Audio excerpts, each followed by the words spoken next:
Hello, my name is Austin Habish, the founder of Think Catholic, and you're listening to the Summa Theologica podcast, where we study St. Thomas Aquinas' Summa Theologiae in a way simple and insightful for anyone to understand. The Summa Theologica podcast is brought to you by Think Catholic.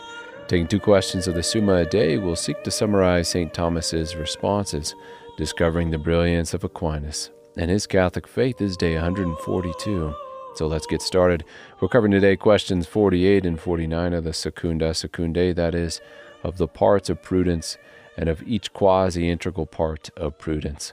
The translation that I always use in these podcasts is the one generously provided to me by Ave Maria Press, the 5-volume set translated by the Fathers of the English Dominican province, which you can now get at a discounted price from Ave Maria Press's site by typing in the code SUMMA10.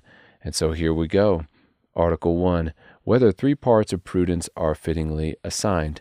The term parts, when applied to a virtue, means the following things. There are integral parts, like eggs are an integral part of an omelet. Without the integral parts of a virtue, one cannot have that virtue or cannot possess the perfection of that virtue. For prudence, those parts are memory, reasoning, understanding, docility, and shrewdness, foresight, circumspection, and caution, each of which will be discussed individually in the second half of this episode. Then there are what's called subjective parts of a virtue. Think of these parts as analogous to subjects within a larger topic like church history, American history, world history would all be considered parts of history. The subjective parts of prudence would include things like domestic prudence or political prudence, prudence applied to the common good of the family or the city, as we described in our last episode. Then lastly, virtues have potential parts. These parts are kind of like the parts of the soul. So we have sensitive faculties, we have intellectual faculties, we have nutritive faculties, etc. So my ability to move my hand and digest food are aspects of me in that these faculties are both unique and then at the same time in a way subordinate to the soul itself, which is informing them. So too, in a similar way, the ultimate act or the final act of prudence is in commanding the means.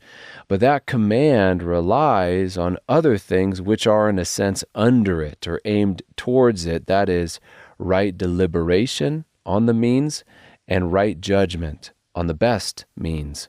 The virtue of right deliberation is called eubolia. That's a strange word. It's from the Greek. And the virtue of right judgment could be called synesis or nome. Again, Greek words, not trying to confuse the listener any more than necessary. So, responding to our article, there are indeed 3 parts to virtue: the integral parts, the subjective parts, the potential parts. And with that, we move to question 48 of each quasi-integral part of prudence. Article 1, whether memory is a part of prudence. Is memory requisite for prudence? And it is, because prudence applies universal principles to the particular action one ought to take in the particular circumstances one is in. And if one cannot remember either the principles or the current circumstances or what is the usual result from the means being considered, one is considering taking, then they will be unable to discern the prudent course of action. St. Thomas writes, prudence regards contingent matters of action. Now in such like matters a man can be directed, not by those things that are simply and necessarily true, but by those which occur in the majority of cases. But we need experience to discover what is true in the majority of cases. Therefore, prudence requires the memory of many things. Article 2, whether understanding is a part of prudence. And this is not an easy article. What we mean here is not just the intellectual power of understanding, being able to be informed in the mind by the essence of things, being able to apprehend what justice, equality, love, tree, dog, cat is, along with then universal truths such as the principle of non-contradiction, the principle of sufficient reason, the principle that good ought to be done and evil avoided. What Aquinas is referring to here is what is sometimes called particular reason or the cogitative sense, since he writes, the right estimate about a particular end is called both understanding, insofar as its object is a principle, and sense, insofar as its object is a particular. This is to be understood as referring not to the particular sense whereby we know proper sensibles, but to the interior sense whereby we judge of a particular. So, as an example, in the mental syllogism, if one was to think A, the good ought to be done, evil avoided, B, it is good to go to Mass on Sunday, therefore I should go to Mass this Sunday. The minor premise here, it is good to go to Mass on Sunday, is particular enough that it pertains to an interior sense for us to think it, and yet that thought being informed by our immaterial understanding, which we possess uniquely as the rational animal down here, the dog never has this thought. This is what we mean by utilization of the cogitative sense. Now, as a disclaimer, the cogitative sense is so undertreated by Catholics that I would take this explanation with a grain of salt. Yet everything in this article, whether it be St. Thomas's use of the word estimation or the already quoted passage on the interior sense, leads me to think that what Aquinas is talking about here is the cogitative sense. And so in response to our article, yes, it is required to judge the correct means to some end. Article 3, whether docility should be accounted a part of prudence. Docility meaning the virtue of being teachable, accepting the instruction or counsel from others. And although it is useful for the perfection of every virtue, it is especially necessary for the perfection of prudence. As St. Thomas says, prudence is concerned with particular matters of action, and since such matters are of infinite variety, no one man can consider them all sufficiently, nor can this be done quickly, for it requires length of time. Hence, in matters of prudence, man stands in very great need of being taught by others, especially by old folk who have acquired a sane understanding of the ends in practical matters. Article 4, whether shrewdness is a part of prudence. We have to begin with what the virtue of shrewdness is, and it is the good habit of discovering what St. Thomas calls the middle term in a syllogism, which launches us into the field of logic. In the simplest terms, consider the syllogism. All mammals are warm-blooded, dolphins are mammals, therefore dolphins are warm-blooded.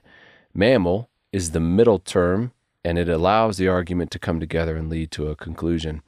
So then, taking St. Thomas's example in this article, he writes, shrewdness is concerned with the discovery of the middle term, as, for instance, when two men are seen to be friends, they are reckoned to be enemies of a third one.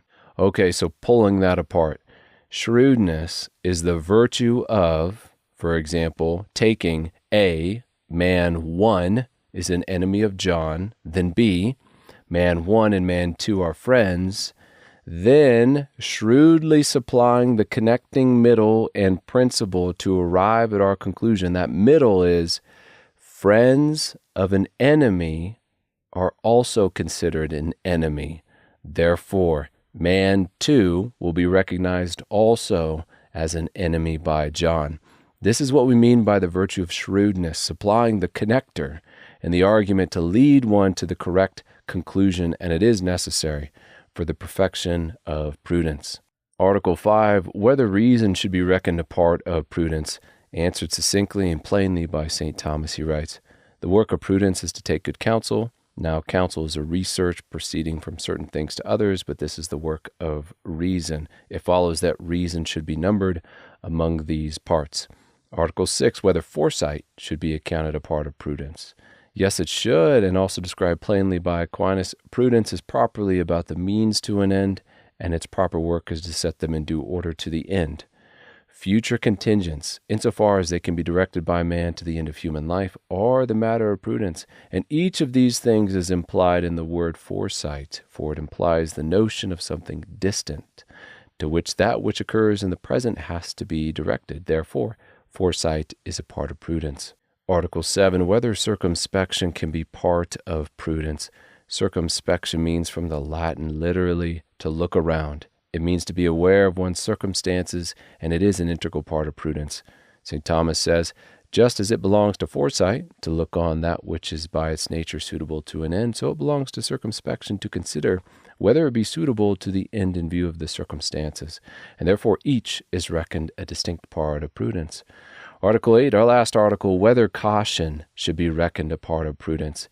Giving the last word to our author to another very straightforward question, Aquinas says, the things with which prudence is concerned are contingent matters of action, wherein even as false is found with true, so is evil mingled with good, on account of the great variety of these matters of action, wherein good is often hindered by evil, and evil has the appearance of good, wherefore prudence needs caution, so that we may have such a grasp of good as to avoid evil. And that brings us to the close of a very brief episode. We've just finished covering questions 48 and 49 of the secundae, that is, of the parts of prudence and of each quasi-integral part of prudence. My name is Austin Habish with Think Catholic, and I cannot wait to see you tomorrow.